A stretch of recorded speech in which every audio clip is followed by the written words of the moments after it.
in what was clearly a softening up bid for Labor's next round of climate targets. As early as Friday, Chris Bowen yesterday told us how terrible life would be if we didn't cut CO2 emissions further and faster. Just like poor old Tim Flannery did some 15 years ago, when he said the dams would never fill again and that there'd be ghost cities because Australia would run out of water. Even the rain that falls isn't actually going to fill our dams and our river system. Now, you might recall that Sydney, Melbourne and Brisbane all built multi-billion-dollar desalination plants in anticipation of this now, these plants are mostly idle. The one in Melbourne, for example, it costs $3.5 billion to build, with an annual cost of around $600 million a year, whether we need it or not. That's right. These payments are contracted, meaning that over the 30-year life of Labor's deal, poor old taxpayers in Victoria are shelling out at least $20 billion in nominal terms, as I said, whether Melbourne needs desal water or not. Now, leaving aside that Bowen is peddling much of the same science that told us that COVID was the worst disease since the plague, and leaving aside that many scientists think that mankind's CO2 contribution is far from the main driver of climate change, leaving aside too that we've heard all of these doomsday predictions many, many times over, let's suppose we do all that Bowen and Labor tell us we need to do. Let's suppose we adopt the anticipated new 2035 targets to reduce our emissions by between 65 and 75% by 2035. This is over and above, of course, the 43% reductions we're supposed to be achieving by 2030, so in just 5 years' time, but that we will not. So let's assume we go ahead with Bowen's plan.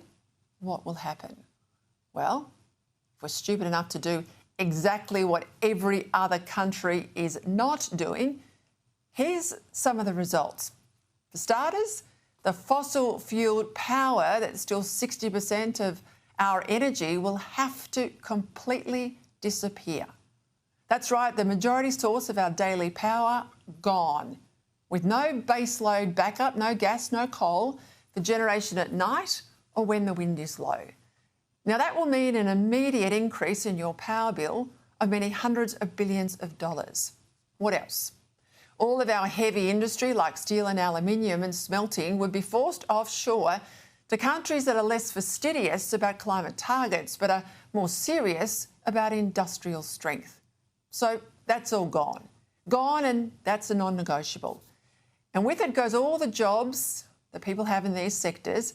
There also goes too our sovereign manufacturing capability. What else?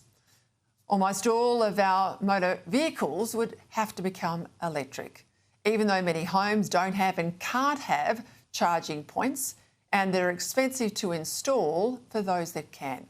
Now, include here trucks, business vehicles, fire trucks, ambulances, trains, not just motor cars, a whole box and dice.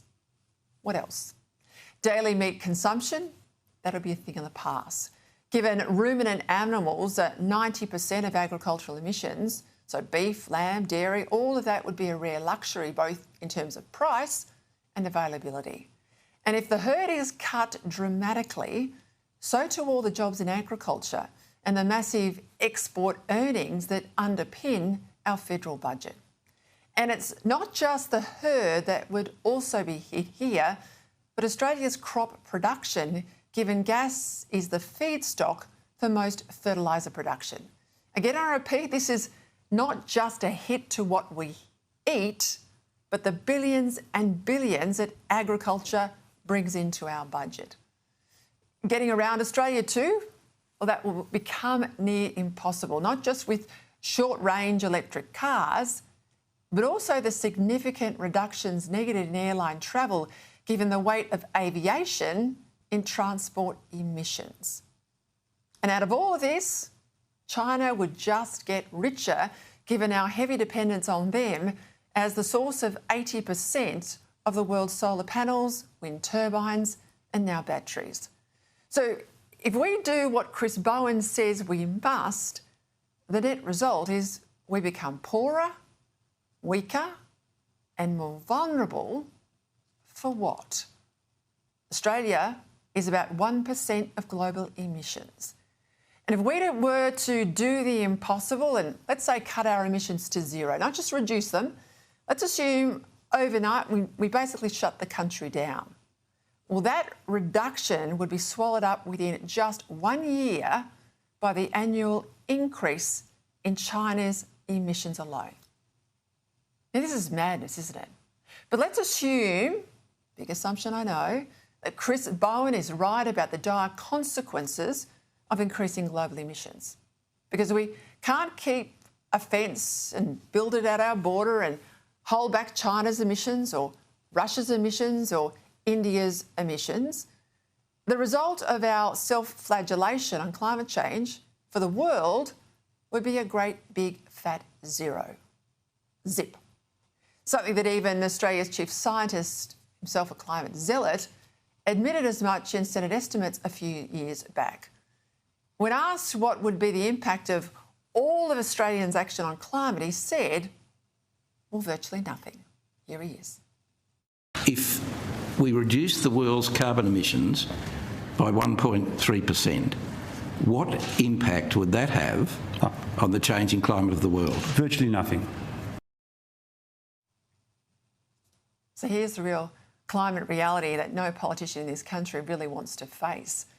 China, India and Russia, well, they have never committed to net zero by 2050. And now Donald Trump's America is out once again too. So with the four biggest emitters doing whatever it takes to make their economy strong, not what it takes to make their emissions low, why should we be doing anything on emissions at all? Why? Convince me.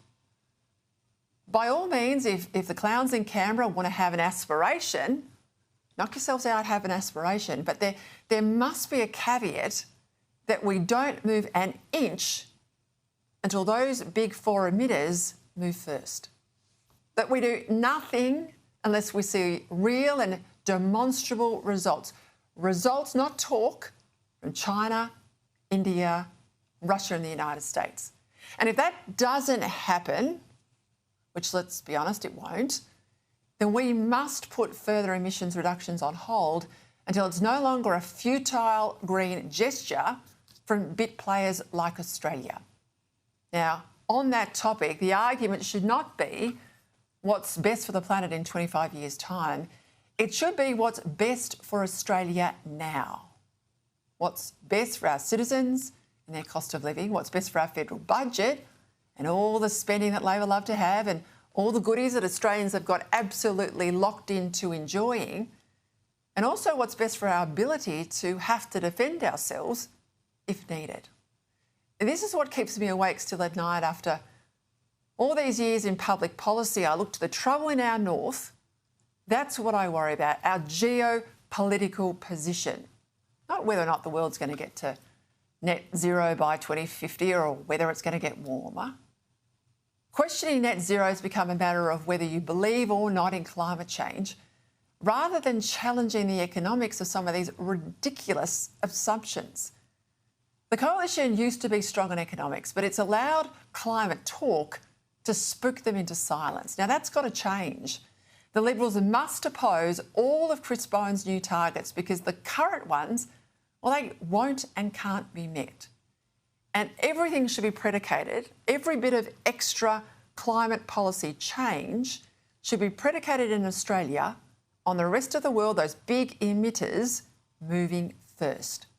Now do that, and I reckon for the Liberals, they'll do a whole lot better than that 27% news poll yesterday.